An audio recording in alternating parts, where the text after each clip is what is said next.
মাত্র ১২ বছর বয়সে শরীরে বাসা বেঁধেছিল মরণ ব্যাধি কালাজ্বর, যে জ্বর তাকে নিয়ে গিয়েছিল মৃত্যুর কাছাকাছি। সবাইকে চমকে দিয়ে ফিরে এসেছেন কালাজ্বরের সাথে লড়াই করে। আর এই ফেরার মধ্য দিয়ে বডি বিল্ডার মনোহর বেঁচে ছিলেন ১০৪ বছর। সেই সাথে হয়েছেন বডি বিল্ডিং জগতের এক উজ্জ্বল নক্ষত্র। মৃত্যুর সাথে পাঞ্জা লড়ে কিংবদন্তি মনোহর কিভাবে সেরাদের সেরা হয়েছেন, কিভাবে মাত্র ৫ ফুট উচ্চতার হয়েও হারিয়ে দিয়েছেন বিশ্বের নামি দামি সব বডি বিল্ডারদের, সেই অনুপ্রেরণার গল্পটি অনেকেরই অজানা। বডি বিল্ডার শব্দটি শুনলেই আমাদের চোখে ভেসে ওঠে রনি কোলম্যান, কেভিন লেভনরের মতো কিংবদন্তিদের ছবি। বডি বিল্ডিং এর জগতে যারা হয়ে আছেন পেলে, ম্যারাডোনার মতো মহাতারকা। তবে বিদেশি বডি বিল্ডারদের নিয়ে আমরা মেতে থাকলেও এই দেশের মাটিতেই জন্মেছিলেন পকেট হারকিউলিক্স খ্যাত মনোহর আইচের, যাকে দেখে বিস্মিত হয়েছিলেন হলিউডের বিখ্যাত অভিনেতা আর্নল্ড শোয়ার্জনেগার। বর্তমান বাংলাদেশের অন্যতম জেলা কুমিল্লার ধামতি গ্রামে জন্মেছিলেন শতায়ু মনোহর। অল্প বয়স থেকে শরীর চর্চার দিকে তার ছিল বিশেষ ঝোঁক, আর এই নেশা থেকেই বডি বিল্ডিং এ এশিয়ান গেমসে ৩ বার স্বর্ণপদক জয় করেন। ১৯৫২ সালে আয়োজিত মিস্টার ইউনিভার্স গ্রুপ 3 বিভাগে বিজয়ী হয়েছিলেন এই বাঙালি। ব্রিটিশ ভারতের স্বাধীনতার প্রশ্নে তিনি ছিলেন মুক্তির পক্ষেই। বিভিন্ন ক্রীড়া ম্যাগাজিন, স্মৃতিকথা ও খবরে উঠে এসেছে মনোহর আইচের জীবন। এ থেকে জানা যায় ছোটবেলা থেকেই সাধারণ বাঙালি কিশোরের মতো তার আগ্রহ ছিল খেলাধুলায়, বিশেষ করে কুস্তি জাতীয় খেলায়। কিন্তু ১২ বছর বয়সে আক্রান্ত হন কালাজ্বরে। রোগটি তাকে প্রায় মৃত্যুর কাছাকাছি নিয়ে গিয়েছিল। তবে তার ফিরে আসার মধ্যে রয়েছে এই গুণী শরীর শিল্পীর জীবনের আসল গল্প।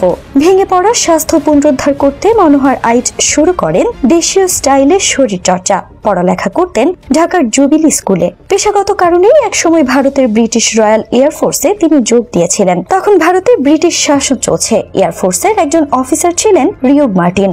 মনোহরের শরীরচর্চা প্রীতি দেখে তাকে উৎসাহ দেন এবং আধুনিক শরীরচর্চা পদ্ধতির সঙ্গে তাকে পরিচিত করেন তিনি। মনোহর সে সময়ে শরীরচর্চা তথা ওয়েট ট্রেনিং এর মাধ্যমে নিজের দেহকে এমনভাবে নির্মাণ করেন যে রয়্যাল ফোর্সের জন্য সবার প্রশংসার পাত্র হয়ে ওঠেন। কিন্তু ব্রিটিশ শাসকদের নির্যাতন শোষণ নিয়ে একদিন এক অফিসারের সঙ্গে তার তর্ক শুরু হয়। সেই অফিসার ভারত সম্পর্কে তাচ্ছিল্যপূর্ণ এক মন্তব্য করে বসেন। মনোহর তার রাগ সামলাতে না পেরে গায়ে হাত তোলেন সেই অফিসারের, আর এই গুরুতর অপরাধের জন্য মনোহরকে জেলে ঢোকানো হয়। জেলে যাওয়ার পরেই তিনি বডি বিল্ডিং নিয়ে ভালো করে চিন্তা ভাবনা করতে শুরু করেন। তার মনে হতে থাকে চাইলে বিশ্ব বডি বিল্ডিং প্রতিযোগিতায় যেতে পারেন তিনি। এর জন্য প্রস্তুতি নিতে শুরু করেন তিনি। তখন এমনও এক সময় গিয়েছে যে দিনে তিনি ১২ ঘন্টা ব্যায়াম করে গেছেন। কারাগারে কোনো ধরনের যন্ত্রপাতি ছাড়াই ব্যায়াম করতেন মনোহর। কখনো কখনো দিনে ১২ ঘন্টা কাটিয়ে দিতেন শুধু শরীর চর্চায়। তার এমন শরীর চর্চা দেখে জেল কর্তৃপক্ষ তার জন্য বিশেষ খাবারের ব্যবস্থাও করে।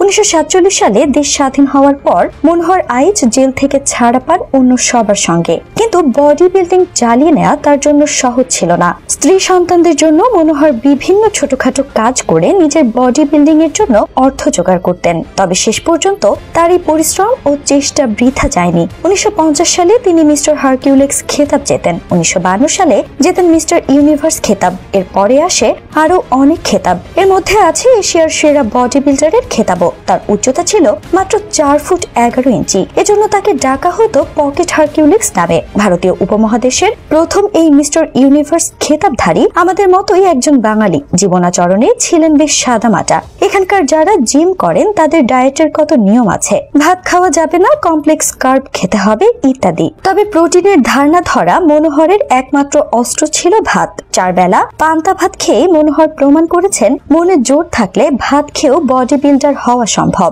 শরীর ও মনের সংযোগ ভিত্তিক বডি বিল্ডিং এর একজন বিখ্যাত প্রচারক ছিলেন ব্রুস লি। তার মতোই মনোহর আইচ মনে করতেন দেহের উন্নতির জন্য মনের সঙ্গে তার সংযোগ জরুরি। এজন্য মনকে নিয়ন্ত্রণ করতে হয়। শুধু শারীরিক কসরতের ওপরই বডি বিল্ডিং নির্ভর করে না। বডি বিল্ডিং এর এই কিংবদন্তি বার্ধক্যজনিত কারণে ২০১৬ সালের ৫ই জুন মারা যান। তখন তার বয়স হয়েছিল ১০৪ বছর।